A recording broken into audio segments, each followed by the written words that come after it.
Thank you everyone for coming. I did bring some handouts. I'm going to talk tonight about why sustainability is not working very well and why the idea of regenerative ecological design is a much more powerful and helpful idea. Okay, I wanted to start off with this image. I actually used this image several times during the presentation because it shows how bad the smog has gotten in Beijing, where there are so many days that you can't even see the sun rise, that they have this big video screen like this that we have here. So they have an artificial sunrise. And this is a very poignant image to me because sometimes actually, if you've lived in Sarajevo for a long time, you know that the smog is actually this bad here. And we had that terrible period like last year for 30 days where you couldn't see the sun at all. So it just shows you how bad things have gotten. And this presentation is based on just a few pages from my book, Restoring the Soul of the World, Our Living Bond with Nature's Intelligence. You can't find the book in Sarajevo, but it is available from England and the US, and you can also get it as an ebook from Amazon. But the book traces the idea of living nature and nature's intelligence from ancient times up into the present day, and how the idea of nature's intelligence, living nature, went into eclipse with the scientific revolution and how it has come back in recent times. And I think that by the time we get to the end of the talk, you'll see why this idea is important. But basically, we've been trained in our educational system to think of nature really not as being intelligent or alive. But if you think about it, every living organism is intelligent. And for example, if you cut your hand knows how to heal itself. And if you cut off the head of a flatworm, the flatworm can actually regenerate and grow a new head, which is just amazing. So nature has this wonderful intelligence, all living organisms do, and the power to regenerate itself. So I've included a few slides here in the beginning of some beautiful images to represent nature's intelligence and the proportion and harmonies and relationships that we find in living things as well. And this obviously is a bee with a sunflower, but bees and sunflowers have a symbiotic relationship. They evolved together over the course of 100 million years. And basically, it's part of the community building power in nature, which we find in our own organisms as well. Because, for example, all nucleated cells, like in our body and other living things, are mergers of prehistoric bacteria. And actually, the mitochondria in our cells used to be like a different kind of organism that merged with the cell, and they have separate strands of DNA in them that are different from the nucleus in the cell. I included this image of a nautilus shell because it shows how sameness and difference are united through proportion, which is one of the main patterns that you find in living things. The same kind of relationship exists in the hand, sameness through proportion. Most people don't know it, but actually the geometrical relationship of your finger bones is the golden section, which is also the exact mathematical ratio that plants use to distribute their leaves so that they'll get the most sunlight. It's a way that nature integrates the part with the whole. It lets your hand function in the best possible way. So that's a nice example of nature's intelligence. And for the Greek philosophers, who figure quite large in the book, proportion and harmony gives rise to beauty in nature, and we human beings are outgrowths of nature's intelligence and harmonies as well. And in this last slide here, this is the Earth's atmosphere as seen from above. And one of the things that we know about life and living systems is that life is a learning phenomenon. And over billions of years, the living organisms on the planet learned how to remove carbon dioxide from the Earth's atmosphere. And if they had not done that, the Earth's atmosphere right now would be 98% carbon dioxide, and the temperature would be 240 to 340 degrees Celsius on the planet. And also for 300 million years, the percentage of oxygen has held constant at 21%. which is what living organisms need to live. So through these different feedback loops in living systems, everything balanced out just right, so it's exactly at 20%. If there was less oxygen, a little less oxygen, mammals would die. They wouldn't have enough oxygen to breathe. If there was just a little more, we'd have catastrophic fires on Earth because there'd be too much oxygen in the air. So this idea of nature's intelligence is very, very ancient, but with the mechanistic worldview of the scientific revolution, that really went into eclipse, and people started to think of nature as being something other, really as intelligence only existed in human beings, the human mind, or the mind of God, whereas the rest of nature, including animals, were seen as machines. And this had a very profound impact on the way that we relate to the world and to other people and to other living organisms. And so in this book, I look at how the idea of living nature and nature's intelligence went into eclipse with the scientific revolution, and how it's coming back now through new scientific discoveries, which is a promising development. But at the same time that there are positive things happening, we have a lot of negative things too, which I've highlighted on this sheet. These are some statistics about our relationship with nature and the environment, which I thoroughly researched when I was concluding the book, and they're all from reliable sources like scientific organizations and NGOs and things like that. So things are getting better in some places, but then in other places like Beijing with the smog, and actually here in Sarajevo, right, it's not getting better. And if you live in a place where you have this kind of smog and it's that bad, my personal recommendation is that you don't exercise outside like this in the wintertime.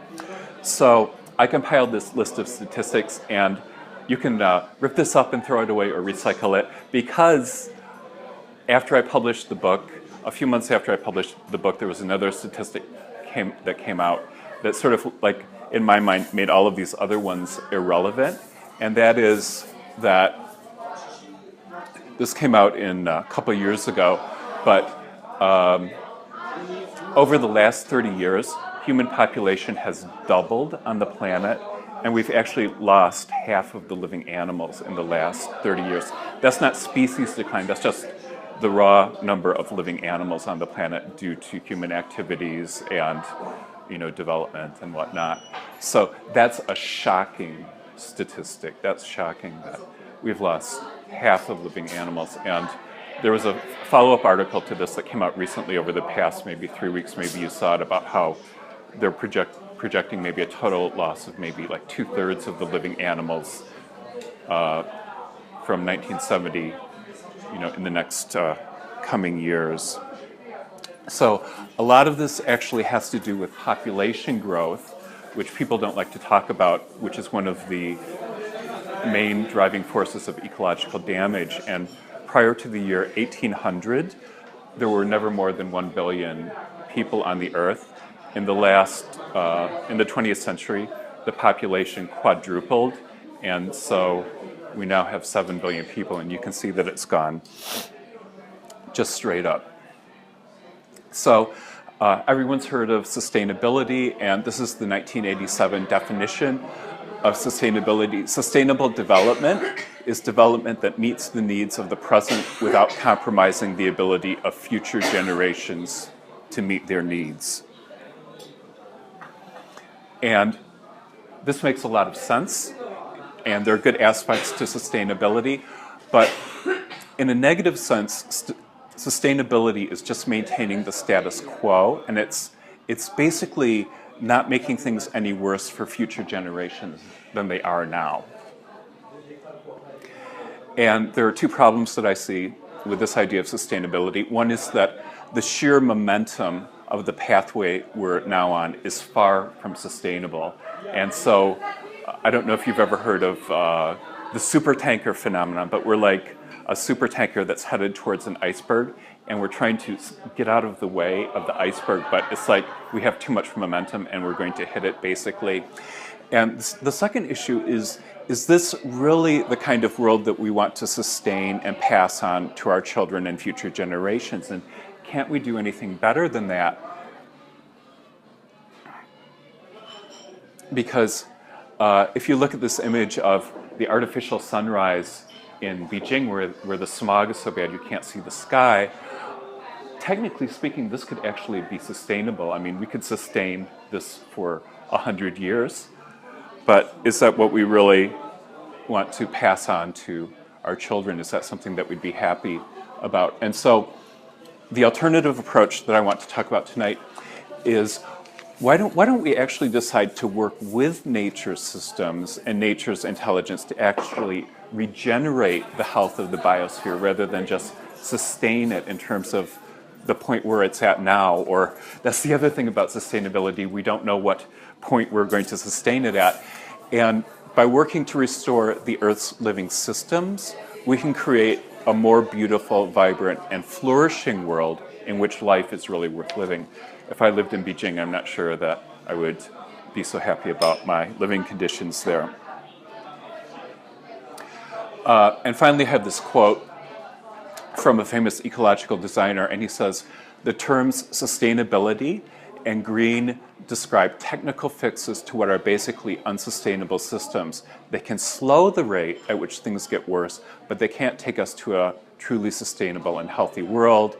Even if suburban houses in the United States are green and cars are fuel efficient, it's like greening the Titanic by having deck chairs made of certified wood and hemp covers." So that's from Sim van der Ven, who's a world-famous ecological designer.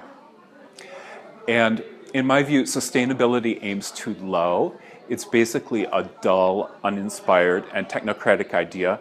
And what we really need is some kind of higher goal, both in terms of ecology and one that will actually inspire our spirits to work toward. Well, I think that regenerative ecological design is a deeper and more satisfying approach than sustainability because it suggests that we can improve the world by helping to restore the health to the world's ecosystems. And one key to regenerative design is the idea of biomimicry, or learning from nature's intelligence and then applying that to help solve some of our most urgent ecological programs. So if you're interested in environmental issues, you've probably heard about this. There's a good book about it by Janine Benice, Biomimicry Innovation Inspired by Nature. They also have a website, the Biomimicry Institute, which you can look up at biomimicry.org. You can read more about it. I'll just give you a really simple example of learning from nature's intelligence and biomimicry. You'll see a few more before we get to the end of this too. And one is this ability of plants to turn sunlight into energy, which obviously they learned over a long period of time. They're very good at it. They're much better at it than we are because plants can actually convert sunlight to energy with 90% or 91% efficiency, which is like really amazing. And our typical solar panels or solar voltaic cells convert sunlight with only 15% efficiency. Now, they have created some that are better, but the ones out there are basically 15%. And just think that if we could actually study the way the plants convert sunlight to energy and learn from that and then incorporate that into our own systems so that we could match that efficiency, it would be a real ecological breakthrough.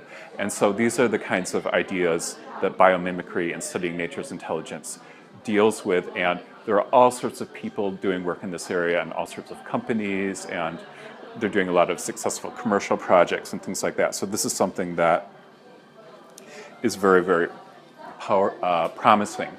Now, this is a photograph of the inside garden at the Rocky Mountain Institute, which is high up in Snowmass, Colorado in the Rocky Mountains. It gets very, very cold there in the winter. In fact, it gets to be negative 40 degrees Celsius, which is also negative 40 degrees Fahrenheit, actually.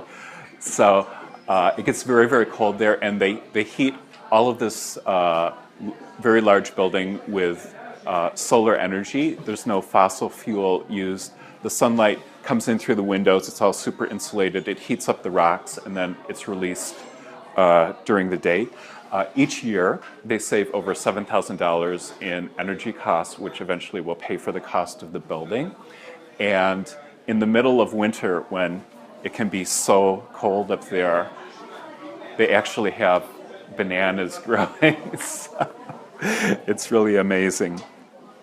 And this is a cob house that was built in Canada that is created from locally sourced materials, and this was one of the winners of the Living Building Challenge. And basically this home gathers all of its water and generates all of its electricity. It's basically totally self-sufficient. And what I would like to conclude with is something that I find to be very inspiring. And so this is a case study of regenerative ecological design at work. And this focuses on the work of John Todd, who around 1970 founded an organization called the New Alchemy Institute, and he was trained as a marine biologist. And they did all of this remarkable work. And one of the things that they developed there is this idea of a bioshelter. And what a bioshelter is, it's basically a self-enclosed ecosystem. So it's like a little biosphere. And it's usually covered by some kind of dome or glass so that the sunlight comes in. And one of the key features are these tanks filled with water and algae and fish and snails and things like that. They call them a solar algae space. And the way that these work is that the sunlight comes in, they absorb the sunlight like the Earth's oceans, and then they release the heat, over long periods of time. So in the wintertime, this sort of like solar greenhouse, it's heated by these solar algae tanks, and everything grows in the winter. It's warm in there. And they made this important discovery that these different types of ecosystems each have their own kind of intelligence. And so this is a pond here, and then this is like a marsh or a swamp, and then these are the solar algae tanks with fish in them and plants growing on top and things like that. And what they discovered is that when you connect these three systems together so water can flow through them, you create, instead of just having three separate intelligences, you create like a meta-intelligence that encompasses the entire structure. And what they discovered is that you can put very, very toxic substances then into this bioshelter, and the organisms will get rid of the toxins. And I'll explain how that works in just a moment. But you can also use them for different purposes, like to grow food, to create these heated spaces, and basically you can create them to fulfill all sorts of different needs. And the first major experiment that they did with this involved creating one of these outside with 21 of these solar algae cylinders, and they had a marsh and a pond, and they used this to treat a toxic waste site in Cape Cod, Massachusetts, and it was very, very polluted. The water contained 15 cancer-causing chemicals, and they started putting the water through they call it an eco-machine or a living machine. So they started putting the very polluted water through there. It took 10 days to flow through there. And what they discovered is that by the time the polluted water reached the end of the eco-machine, that 14 of the cancer-causing chemicals had been 100% eliminated, and the 15th cancer-causing chemical had been 99% eliminated. And when they tested the fish at the end of the system, the fish contained like no cancer-causing chemicals, no dioxins or PCBs or anything like that. They were just like normal fish. And the way that this actually works is that you have all these living organisms in the system, including bacteria, all sorts of living organisms. And the living organisms sense the toxins, and then what they do is they create enzymes to counter the toxins, and the enzymes break down the toxins into food or into less harmful substances.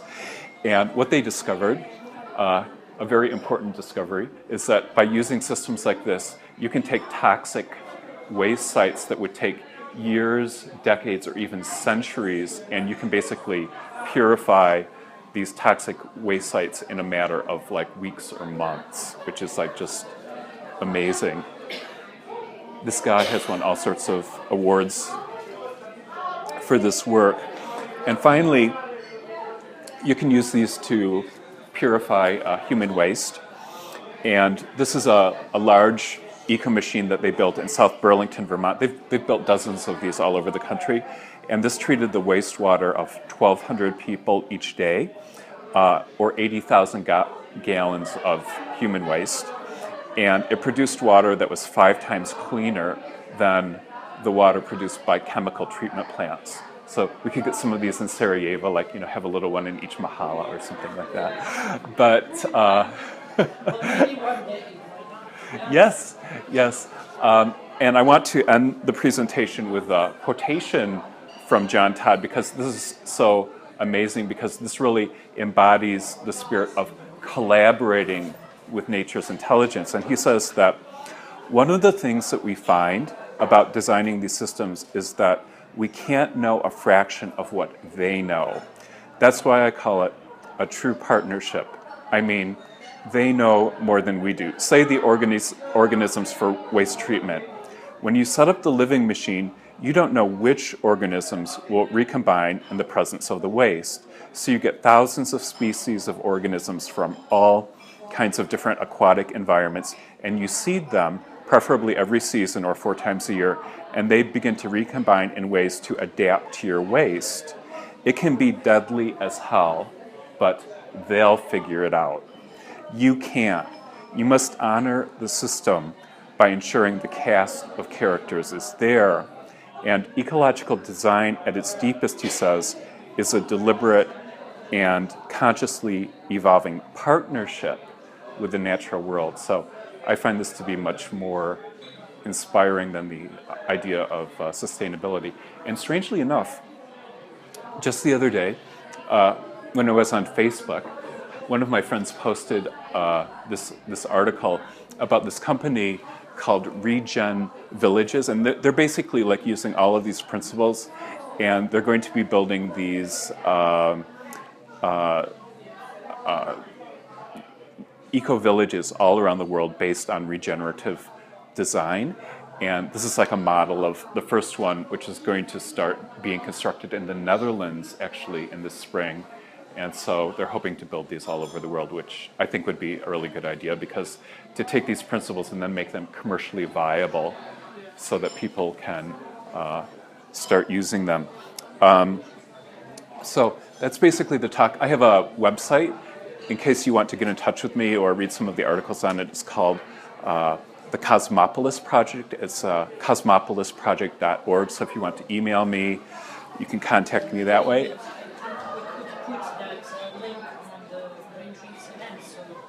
Put it where? Yeah, exactly, on the page of the Green Drinks event. Oh, yes, and I can. Yes, and I can post this this talk as well. But basically, that's the presentation. So the slides worked, thank God. So that was good. And does anyone have any questions or any comments at all, or? Could you maybe go into how these tanks use some heat? I mean, I understand the basic concept of it, but if it's cold in winter, they only still need sunshine, or do they need